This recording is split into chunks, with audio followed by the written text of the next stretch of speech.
There's been a lot of sort of memorable cases.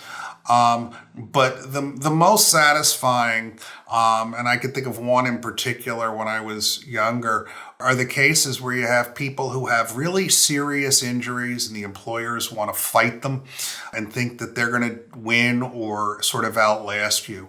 And I had a client who was working at a supermarket in Northeast Philadelphia.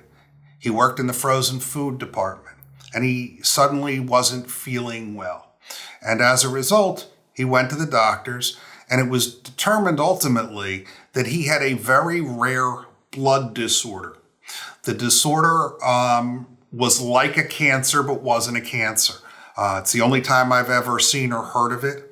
He was sent for doctors at two of the major teaching hospitals in the city, and they ultimately told him, the only thing that's going to impact your condition is exposure to cold. So you can't work in the frozen food department anymore because obviously you're exposed to cold.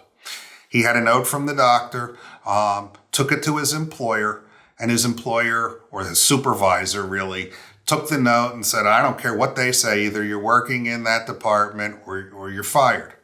He continued to work in that department. As a result, the condition became much worse. He was never able to work again because of it. The insurance company and the employer fought us. We ultimately won in front of a judge because even if you have a pre-existing condition, if work makes it worse, work is responsible for covering your treatment and your wage losses. We fought that case to Commonwealth Court, which is our second level appeals court. We had to go to the appeal board and then Commonwealth Court. And ultimately we got this gentleman his benefits. But it was all because he had this extraordinarily rare condition and his employer didn't care. Well, we cared and we fought for him. It took a few years, but he got every penny he was entitled to.